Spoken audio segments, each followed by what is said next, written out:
If he's brave enough to face the stars, then he's brave enough to face the music. Hi, welcome to another episode of Mastermind Bites. My name is Fong. I'm an entrepreneur, business strategist, real estate investor, speaker, and also a best-selling author. And every single day, I help others unlock potentials and guide them to succeed. Today on Mastermind Bites, I get to feature another incredible individual. And the reason why I have this show is because over the last few years, I've been very lucky to meet some incredible people, athletes, celebrities, multimillionaires, and also just incredible masters of their skill sets people, and got to learn from them, listen to them, hear their stories, and then take those lessons and apply it to my own personal life and business life for me to grow and improve. And I just wanted to take some of those stories and share with all of you so that you can also grow and learn and have some fun as well. So for today's Mastermind Bites, I get to feature another Oiler alumni, and I love doing these because I watch these people growing up, I watch these people play, and it's always fun to dive into what they did, do a little bit of idiosyncrasies about what they think about and how they become successful, the fears, the anxiety, the challenges they face to become the amazing people they are. And today I get to feature Mr. George Laraque. Now, he is known as one of the most feared enforcers in the NHL when he was playing back in the day when he was at his peak. And he was one of those people that nobody want to fight. He's a heavyweight. He is one of those most feared people in the NHL. However, what most people didn't know is he is the nicest people out there. He's the nicest hockey player out there. He's so kind. He's so down to earth, and he's just so caring. And the thing is, he absolutely hated to fight, but it was a ways to a means for him to fulfill his dream to become an NHL player, and that's why he did it. But he was so nice. He's one of those. He's known as the unlikeliest tough guy that you can ever meet. And sometimes when we watch hockey, when we watch these sports athletes, we kind of have this persona as to, oh, this guy must be very, very tough. He must be very, very mean. He must not be a very nice person. But man, George Laraque is a first-class, first-rate guy, and he's always very nice. And he just does not seem like that tough guy that you see on the ice all the time.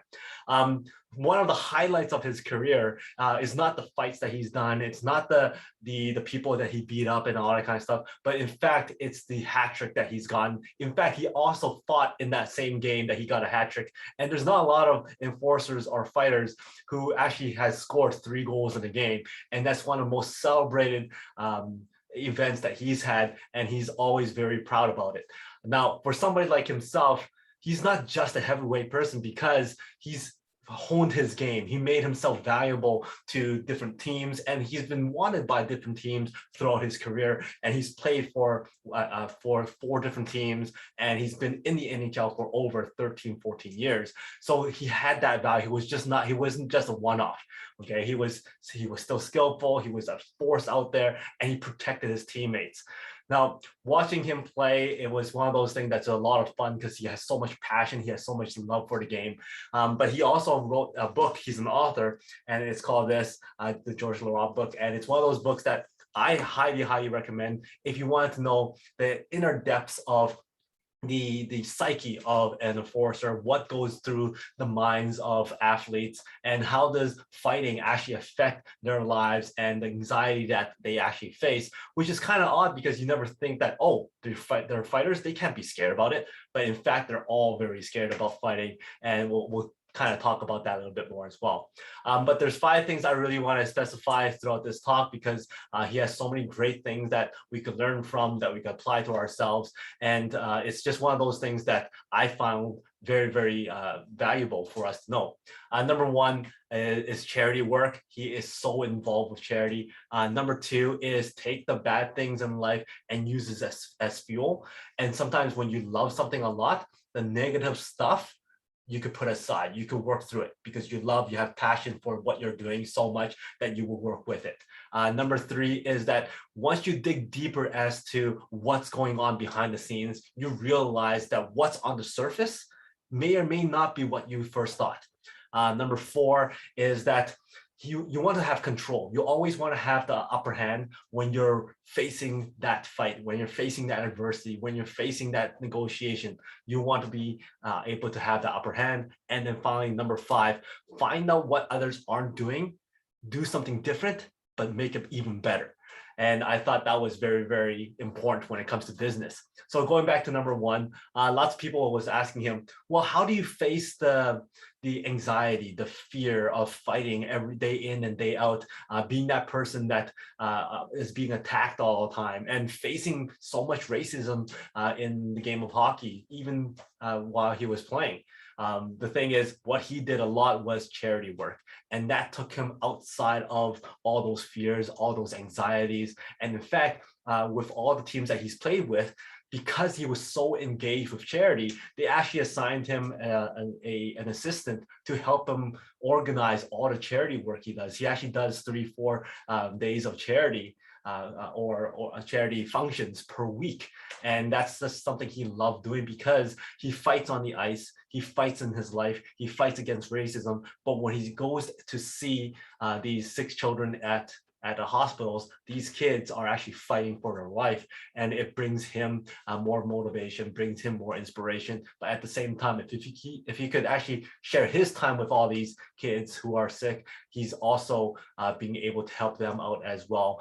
Every little bit counts, and that charity work lets him face those fears, lets him face those anxiety, helps him, makes him stronger. And that's why he does so much charity work. And to this very day, he is still very, very involved with lots of community stuff and lots of charity work. Number two, we talked about is taking those pain points, taking all those negativity and use it as fuel, make yourself work harder. He faced racism throughout his entire career, and he used that as fuel to make himself work harder. He wanted to make it to the NHL just to prove a point that just because he's Black doesn't mean he can't make it to the NHL. So he worked even harder. He never gave up. But it was also because of his love of the game, his passion for the game, that he kept on fighting, he kept on pushing to prove people wrong. That, you know what, I'm going to take all this negativity, use this as fuel, and make a career out of this. And a career he did make because he spent a lot of time in the NHL.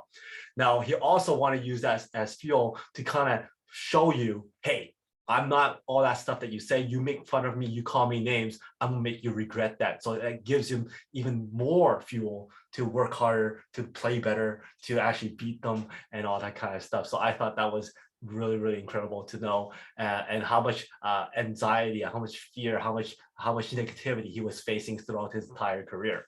Number three is that fighting is something that he did, but he absolutely hated. He never liked fighting, but he knew because the love of his game is to be able to play in the NHL. He knew that that was one of the ways he could stay being relevant in the NHL, how he could stay adding value to his teammates and to the organizations that wanted him. So he fought for that reason.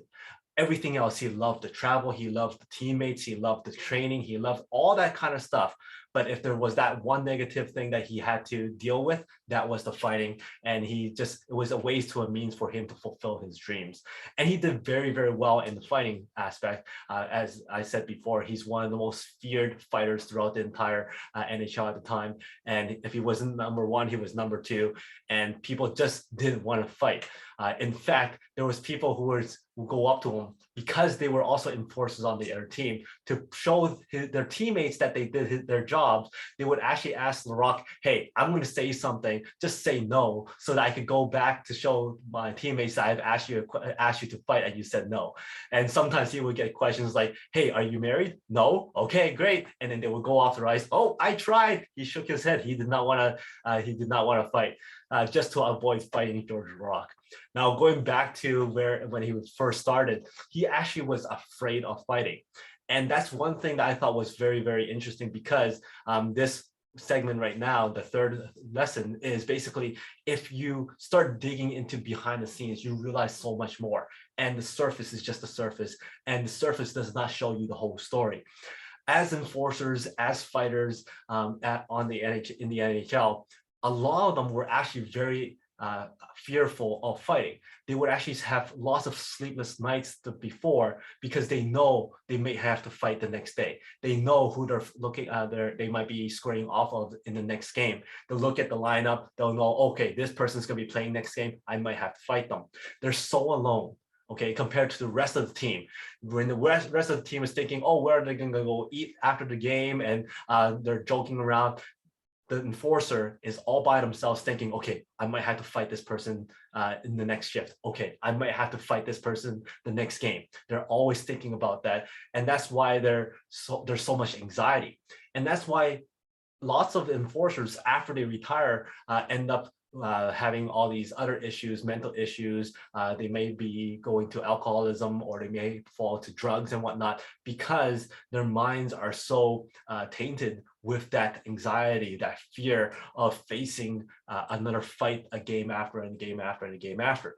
So the thing is, it's actually something that not a lot of people talk about, because of the fact that when you're hired on the team as an enforcer, you want to be that person that your teammates can feel safe. You can't go, oh, I'm scared. So you have to go, oh, no problem. I can take care of it. I can protect you guys. He wants to have that mentality where he can take care of his teammates, and his teammates have to feel safe with him. But in fact, he's very scared. Lots of enforcers are actually very scared and very anxious of that game because of what may or may not happen next. One quick, very funny story that he shared about his very first exposure to becoming an enforcer in the NHL was that very first training camp that he was with the Oilers. He was actually going to make the team, but because he was so scared of facing off with these enforcers at the time, he actually didn't want to fight them. So he actually went back to the coaching staff and goes, you know what? I think I need another year with junior. I need to work on my skating. I need to work on this. I need to work on that. I'll come back better. I'll come back faster. I'll come back stronger. But he didn't tell them that he was just scared of facing off with Dave Brown, which is one of the most feared heavyweights at the time. He didn't want to face him. So he goes, you know what? Send me back to junior and let me hone my skills. After a while, he built up his reputation. In fact, that quote I said at the very beginning, if you're tough enough or brave enough to face the stars, then you're brave enough to face the music. Well, he actually said that against another enforcer at the time, and basically calling him out. And sure enough, he made his name there because he was able to beat him up, and then so forth, becoming that enforcer that most players are fearful of, and basically made a name for himself, which was very, very interesting. But like I said, until you dig deep into what is going on behind the scenes, you really don't know what the true surface is. You never know what they're going through. And this book of George Laraque really goes deep into all that kind of stuff, which I found very, very, very amazing. The fourth thing I wanted to mention is that there's always the upper hand. You want to be able to have as much advantage as you can when you're going up against different opponents and when you're going up against negotiations and whatnot. And he is somebody who actually plays that game very, very well. In fact, in the NHL, there's lots of people who asks to fight, mainly because there's some up-and-comers who wants to solidify their place in the NHL and make a name for themselves, which is what he did when he was young. But also because you want to bring your team back up. You want to create that energy for the fans, and you might go up to another enforcer and ask them to fight. For him, he will always be the one to ask first. He wants to be the one that's ready. He's going to call you out. He doesn't want you to come and ask him if he wants to fight because you're taking him off guard. So he wants to have control. He always wants to be the person to ask first, and therefore challenging the person, giving him the upper hand. So that's another thing about negotiations. You might want to challenge first. You may want to bring it up first so that you have that upper hand. When it comes to body control, you always want to have that body language where you have control. You want to have leverage, which is when the fighting starts. He loves grabbing people on their shoulder, on their jerseys. And then George Laraque is 240 pounds. When he leans down on that jersey, he's pulling his whole weight down, pulling the opponent weight down, so he has leverage. And when their entire body is being pulled down, really they can't defend themselves, so he starts yelling at them, which is another strategy of having the upper hand. So think of ways of how are you going to get the advantage on top of that person, and then also when it comes to negotiations and if you ever have to fight. Number 5 is find out what other people are doing. and then perfecting it, do something different, and improve even better. The reason why he was so much better at the enforcer role, and also why he was so feared when it comes to fighting, is because he trained differently than all the other enforcers. During the off season, most of the enforcers will actually go and do some fight training, some boxing training. They'll plant their feet, they'll do their punching bags and all that kind of stuff. But what George Laraque found out was that, you know what, once you plant your feet, you're cementing your posture, okay, which is all wrong. It's bad habits, because once you're on skates, you don't have that stability. You're actually going to be moving around. So therefore, you have to work on your core and not on your arms. You're not working on your punching. You have to maintain a strong core, because when you're on the ice, you don't have that stability anymore. So what he did was, during the off season, when all the other enforcers are pumping iron, lifting weights, and become stronger on their shoulders and on their arms, he was actually doing fight training on skates. Okay, so that he's developing that stronger core, he's developing stronger legs, so he can maintain that stability even on skates and still punch and still fight. So I thought that was actually pretty interesting, because it's different than everybody else. So when it comes to business, we want to think differently. We want to be able to do something that other industries are doing and apply to ourselves, so that you could get that advantage over somebody else who's doing the same thing as everybody else. So I thought that was pretty interesting as well. So those are the 5 things I got from George Laraque that I thought was very appropriate for business and also for our daily improvement. And once again, number 1 is doing charity work, giving back to the community. Number 2 is taking those negativity things and using it as fuel, using it as drive and motivation for you to actually prove other people wrong and show them that you can, in fact, achieve your dreams. Number 3 is that when you start digging a little bit deeper and understanding the stuff behind the scenes, the stuff on the surface may or may not be all that it's cracked out to be. Number 4, you want to have the upper hand on things, learn how to become that person to elevate your game even further. And then number 5, train differently, do things differently, and then also using that as your advantage to become better than other people. And don't just copy what everybody else does.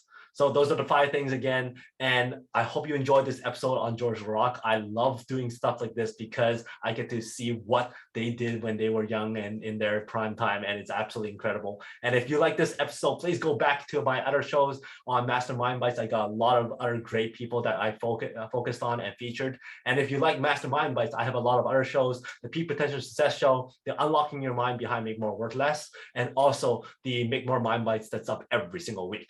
Thank you very much for your subscriptions, your likes, your comments. I love seeing those comments. And until next time, today is the day to unlock your peak potential. I'll see you later.